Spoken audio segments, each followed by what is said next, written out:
नमस्कार, राज की बात में आपका स्वागत है। उमर अब्दुल्ला और उनके पिता फारूक अब्दुल्ला, ये दोनों बाप बेटे, ऐसे लगता है बाप नंबरी बेटा 10 नंबरी नहीं है, बाप 10 नंबरी बेटा नंबरी है। ये दोनों एक दूसरे को कंपटीशन दे रहा है। किस बात के लिए? पाकिस्तान परस्ती के लिए। किस बात के लिए? भारतीय सेना पर उंगली उठाने के लिए। किस बात के लिए? कि कैसे जम्मू कश्मीर में जल्द से जल्द इन लोगों का वर्चस्व हो और उसके बाद ये फिर से वही खेल कर सके जो पहले किया करता था जब ये मुख्यमंत्री था। पूर्ण राज्य का दर्जा कश्मीर के पास थी, विशेष राज्य का दर्जा कश्मीर को मिला हुआ था और हर जगह लूटपाट मचा हुआ था, चाहे क्रिकेट एसोसिएशन हो या फिर रोशनी लैंड में घोटाला करके हो। यानी हर जगह लैंड ग्रैबिंग, पैसा के लूट मची हुई थी और वही चीज अभी फिर से चाहता है। लेकिन जब इसकी कॉन्स्पिरेसी सफल नहीं हो रही है तो पहले बेटा और फिर बाप उछल उछल कर सामने आ रहा है कि देखो, कश्मीर में सरकार बनने के बाद जो 15 दिन के अंदर 5 से ज्यादा हमले हुए, उसमें शक जा रहा है कि कहीं एजेंसियों का हाथ तो नहीं है। यह फारूक अब्दुल्ला बोल रहा है, जो कि वरिष्ठ नेता है, जिसकी राजनीतिक कैरियर एक्टिव पॉलिटिक्स में खत्म हो चुकी है, अपने बेटे को स्टेब्लिश करने में लगा हुआ है। लेकिन वो फारूक अब्दुल्ला फिर से इतने दिनों के बाद यू टर्न ले लिया। कुछ दिन पहले तो बार बार कह रहा था, नहीं नहीं, हम जम्मू के हिंदुओं के साथ खड़े हैं, हम उन लोगों के साथ खड़े हैं जो हमने पहले जिसके साथ अन्याय किया था। ये दशहरा के समय जम्मू में रैली करता है, हिंदुओं की बात करता है, लेकिन अचानक से देखिए इसके सुर बदलने लगे। इसलिए क्योंकि इसको लगने लगा है कि ये जो पाकिस्तान का एजेंट बना फिरता है, इसकी सारी साजिशें, चालाकी एक्सपोज हो रही है और इसलिए अब खुलकर सामने आ गया। फारूक अब्दुल्ला अपने आप को रोक नहीं पाया कि वो असल में तो पाकिस्तान का एजेंट ही है। फारूक अब्दुल्ला ने क्या बोला? उसने कहा कि सरकार बनने के बाद जब उमर अब्दुल्ला सीएम पद की शपथ लिया, उसके बाद की स्थितियों को देखिए। 15 दिनों में 5 से ज्यादा आतंकी हमले हुए हैं और ये आतंकी हमले कहीं उमर अब्दुल्ला की सरकार को अस्थिर करने के लिए तो नहीं है, अस्थिर करने के लिए। यानी कि उमर अब्दुल्ला की सरकार ज्यादा दिन तक चलने वाली नहीं है, इसे बर्खास्त करना पड़ेगा, ऐसी संभावनाएं फारूक अब्दुल्ला को दिख रही है। क्योंकि जिस तरीके से साजिश चल रहा है कश्मीर के अंदर सरकार बनने के बाद, उससे तो ये एक्सपोज हो रहा है। क्योंकि बेटा इसका यानी चीफ मिनिस्टर उमर अब्दुल्ला एक दिन पहले ऐसी बड़ी गलती कर चुका है जिसके लिए एलजी ने बेइज्जत किया, उसे दोहरा मुंह वाला सांप कहा है, दोहरे चरित्र वाला कहा है, क्योंकि उसने संविधान की अवहेलना की। एक दिन पहले जब यूनियन टेरिटरी डे मनाया जा रहा था तो उस समय एलजी ने सबको इनवाइट किया था। जम्मू कश्मीर की सारी राजनीतिक पार्टियां जो लोकतांत्रिक तरीके से चुनाव लड़ती है, सबको उसमें शामिल होना चाहिए। यूनियन टेरिटरी जब तक है तब तक ये संविधान के स्तर पर इसे ये मान्यता दी गई है कि ये पूर्ण राज नहीं, बल्कि अभी यूनियन टेरिटरी विथ असेंबली है। तो असेंबली में अगर चुन के गए हो तो तुम संविधान के अनुसार बाध्य हो कि सरकार के उन कार्यक्रमों में आप शामिल हो। आप बाइकाट विरोध हमेशा नहीं कर रह सकते। लेकिन दूसरी पार्टियों की बात छोड़ दीजिए, पीडीपी सरकार का हिस्सा नहीं है, सीपीएम सरकार का हिस्सा नहीं है, या फिर कांग्रेस भी सरकार का बाहरी समर्थक है, हिस्सा नहीं है। अगर दूसरी पार्टियां की बात करें, राशिद इंजीनियर जैसे टेरर फंडिंग में फंसे हुए वो व्यक्ति जो कि एक तरह से टेररिस्ट ही है, उसकी बात नहीं कर सकते, वो सरकार का हिस्सा नहीं है। जमात सरकार का हिस्सा नहीं है, या फिर लोन की पार्टी भी सरकार का हिस्सा नहीं है। इन लोगों के पास ये अधिकार है कि वो बहिष्कार कर सके, वो मांग कर सके कि आगे जब तक जम्मू कश्मीर पूर्ण राज्य का दर्जा जम्मू कश्मीर को नहीं मिल जाता है, तब तक ऐसे समारोहों में हम भाग नहीं लेंगे। लेकिन उमर अब्दुल्ला सरकार में है, उमर अब्दुल्ला चीफ मिनिस्टर है, उमर अब्दुल्ला के पास मंत्री है, उसके पास अधिकार है और उस पद की शपथ लिया है, पद और गोपनीयता की, संविधान की रक्षा की शपथ लिया है और संविधान संशोधन के स्तर पर ही ये यूनियन टेरिटरी बनाया गया जम्मू कश्मीर को।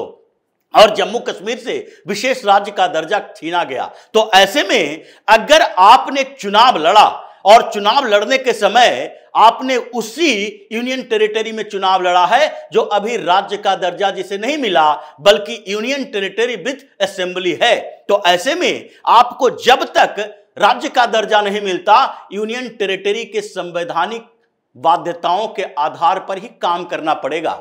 आपको एलजी के साथ कोऑर्डिनेशन रखना पड़ेगा। आपको अधिकारियों के ऊपर प्रेशर नहीं डालना होगा। आपके अधिकारियों के अधिकार एलजी और सीएम के बीच बटे रहेंगे। यह आपने पहले से ही माना। अगर आपको लगता था कि नहीं नहीं, जब तक पूर्ण राज्य का दर्जा नहीं मिल जाता तब तक हम चुनाव नहीं लड़ेंगे, तो तुम लोग चुनाव का बहिष्कार कर देते। तुम्हारे पास यह अधिकार था कि हम चुनाव नहीं लड़ेंगे। जैसे महबूबा मुफ्ती पहले चिल्ला चिल्ला कर कहती थी, जब तक राज्य का दर्जा वापस नहीं मिल जाता, जब तक आर्टिकल 370 रिस्टोर नहीं हो जाता, तब तक हम चुनाव नहीं लड़ेंगे। लेकिन बाद में इसने तोड़ मरोड़ कर अपने बयानों को एक नया आधार दे दिया। यानी कि हमारी पार्टी चुनाव नहीं लड़ेगी जो बात बोलती थी, वो खुद चुनाव नहीं लड़ी, अपनी बेटी इल्तिजा मुफ्ती को चुनाव लड़ा दी, अपने पार्टी को चुनाव लड़ा दी, क्योंकि डर लगने लगा अगर चुनाव नहीं लड़ेंगे तो फिर राजनीति से आउट हो जाएंगे, कोई पूछने वाला नहीं है। तो इसलिए उसने चुनाव लड़ा। लेकिन ये उमर अब्दुल्ला, इसका पूरा खानदान जो सबसे ज्यादा जम्मू कश्मीर पर शासन किया है, जिसके समय में हिंदुओं को वहां से भगाया गया, जिसके दादा शेख अब्दुल्ला चीन के साथ कॉन्स्पिरेसी करते पकड़ा गया था, 18 महीने तक इसे कश्मीर से बाहर हिरासत में रखा गया था, कई बार गिरफ्तार हुआ। 71 के युद्ध के समय भी इसे कश्मीर से बाहर भेजा गया था, क्योंकि इसका पाकिस्तान और चीन के साथ ऐसा संबंध सामने आया था कि ये मक्का जाने के बहाने अल्जीरिया में, अल्जियर्स में, वहां पर जाकर ये चीन के प्रधानमंत्री से मुलाकात करता है और भारत के खिलाफ कॉन्स्पिरेसी करता है। ये उस परिवार का हिस्सा है। और उसके बाद ये फारूक अब्दुल्ला जो आज चीख चीख के कह रहा है कि कहीं हमारे बेटे उमर अब्दुल्ला की सरकार को अस्थिर करने के लिए आतंकी हमले एजेंसियां करा रही है, एजेंसियां आतंकी हमले कराकर अपने जवानों को मरवा रही है, वो शहीद हो रहे हैं जवान अपने देश के लिए। उन एजेंसियों के ऊपर तुम सवाल उठाते हो और कहते हो जम्मू कश्मीर में हमारी सरकार बनी है, ये तुम्हारे सरकार की जिम्मेदारी थी। यही बात अब ट्रिपल एक्शन होगा मोदी, शाह और एलजी का, क्योंकि एलजी ने तो एक दिन पहले ही उमर अब्दुल्ला को खड़े खड़े बेइज्जत किया है और कहा कि अगर संवैधानिक पद की शपथ ली हो तो फिर उसके बाद तुम्हें कम से कम यूनियन टेरिटरी डे में आना चाहिए। एक प्रोसीजर होता है, हर चीज की एक प्रक्रिया होती है।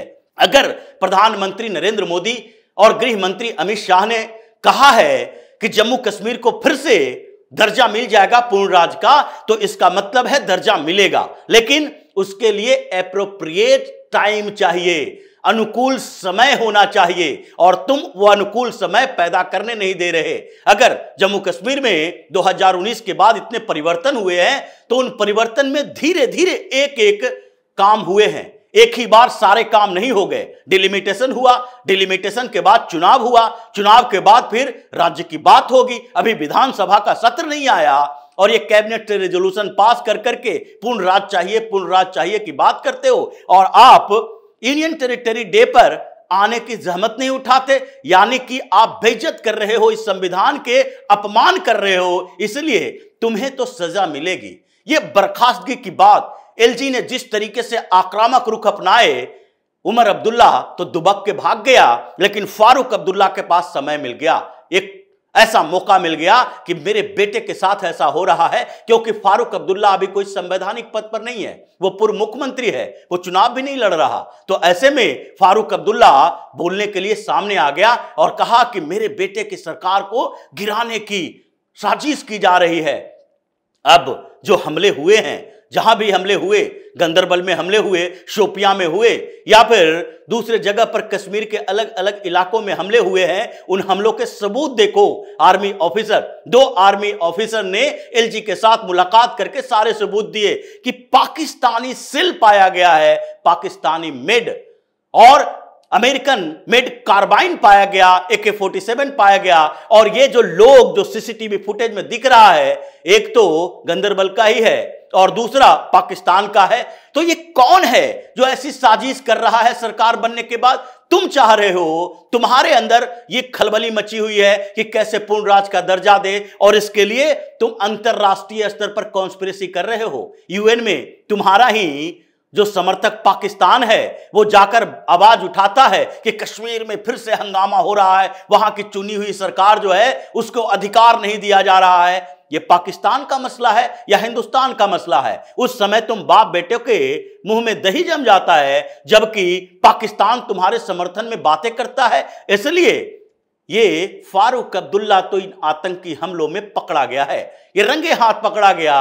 अब इसके ऊपर कोई शक नहीं है कि फारूक अब्दुल्ला पाकिस्तान के इशारों पर कश्मीर में बैठकर ये साजिशें कर रहा है, और उसका बेटा उमर अब्दुल्ला जो कि अभी चाह रहा है कि कश्मीर में कम से कम पहले एडमिनिस्ट्रेटिव अधिकार, उसके बाद पुलिस पर कंट्रोल मिल जाए, फिर हम देखते हैं कि कैसे फिर से कश्मीर को तबाह बर्बाद करेंगे, उसी तरीके से जैसे पहले ये कर रहा था। ये बाप बेटे और इसके दादा तीनों ने मिलकर कश्मीर की जो हालात की है 2019 के बाद सुधार की तरफ बढ़ा है। एलजी ने जो टारगेट फिक्स किया और बताया 5 लाख रोजगार के लिए हमने 1 लाख करोड़ रुपए के इन्वेस्टमेंट के लिए पूरी पृष्ठभूमि तैयार कर ली है, इन्वेस्टर आने के लिए तैयार हैं। लेकिन ये जो जम्मू कश्मीर की पार्टियां हैं, जो टेररिस्टों को फंडिंग देती है, जो टेररिस्टों के साथ मिली होती है, जो उसका सिंपैथाइजर है, जिसकी रिपोर्ट डीजीपी ने भी दी थी, ये लोग किसी तरीके से ये व्यवस्था बदलने देने की कोशिश नहीं होने देता,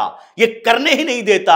ये बार बार ये छोटे छोटे आतंकी हमले करके वहां पर एक डर का, दहशत का माहौल पैदा करने की कोशिश करता है। इसलिए इनके ऊपर अब कार्रवाई शुरू होगी, और इसलिए एलजी ने 3-3, 4-4 मीटिंग की, लगातार मीटिंग कर रहे हैं। पीएम मोदी को बात कह रहे हैं, सूचनाएं दे रहे हैं, गृह मंत्री अमित शाह से मुलाकात और बातचीत हो रही है, और उसके बाद वहां के जो चीफ सेक्रेटरी हैं अटल डुल्लू, उनके साथ बातचीत हुई, डीजीपी नवीन प्रभात के साथ मीटिंग हुई, और फिर आर्मी ऑफिसर, कंसर्निंग एजेंसियां, इन सब के साथ मीटिंग राजभवन में चल रही है कि एक एक सबूत निकालो और इन लोगों के खिलाफ भी सबूत निकालो जो आतंकियों को समर्थन दे रहा है। और इसमें जब से सरकार बनी अचानक से कैसे ऐसे हो गया कि लोगों का मनोबल इतना बढ़ने लगा? क्योंकि इन लोगों ने सरकार बनने के बाद ही बड़ी कॉन्स्पिरेसी की है बाहरी लोगों के खिलाफ, हिंदुओं के खिलाफ। इन लोगों को डर लग रहा है इन्वेस्टमेंट होगा तो बाहर से वहां पर श्रमिक आएंगे, मजदूर आएंगे, काम करने वाले आएंगे, आईटी प्रोफेशनल आएंगे, और वो सब मुसलमान नहीं होगा। वो श्रीनगर से लेकर बारामूला तक जहां फैक्ट्रियां बनेगी, बाहर के लोग आएंगे, वो हिंदू होंगे। और फिर जो घाटी का डेमोग्राफी हमने चेंज किया है, कश्मीरी हिंदुओं को भगाकर, वो फिर से बदल जाएगा। कश्मीरी हिंदू तो सारे वापस नहीं आएंगे, लेकिन दूसरे जगह बिहार से, उत्तर प्रदेश से, हरियाणा से, राजस्थान से, मध्य प्रदेश से, इन सब जगहों से जो लोग आएगा वो कश्मीर को सुधारेगा। और इसलिए इस फिर से हो रहे डेमोग्राफी चेंज को रोकना है तो बाहरी लोगों पर हमला करवाओ, और ये इसकी कॉन्स्पिरेसी है। इसलिए जब इसकी पूरी कॉन्स्पिरेसी पकड़ी गई है तो अब एक्शन की बारी हो गई है। बर्खास्तगी तो होगा उमर अब्दुल्ला की सरकार का, और फारूक अब्दुल्ला जो बात आज बोला है कि एजेंसियों पर शक आ रहा है कि कैसे कश्मीर में सरकार बनने के बाद लगातार हमले हो रहे हैं, ये भारतीय एजेंसियों की बात कर रहे हो। अब आर्मी तुम्हारा दिमाग ठीक करेगा कि बुढ़ापे में तुमने जो कॉन्स्पिरेसी की है उस कॉन्स्पिरेसी का जवाब भी मिलेगा और इलाज भी होगा। इसलिए जम्मू कश्मीर में फिर से हंगामा चल रहा है। पॉलिटिकल भी और आर्मी की हलचल भी तेज है कि इन सारे लोगों पर नकेल कसना जरूरी है, नहीं तो मनोबल इन लोगों का और बढ़ता रहेगा। तो इसी तरह की खबरों के साथ फिर से हाजिर होंगे, तब तक के लिए बने रहिए हमारे साथ और देते रहिए हमें सहयोग, ताकि इसी तरह की खबर हम आपके लिए लाते रहें। धन्यवाद।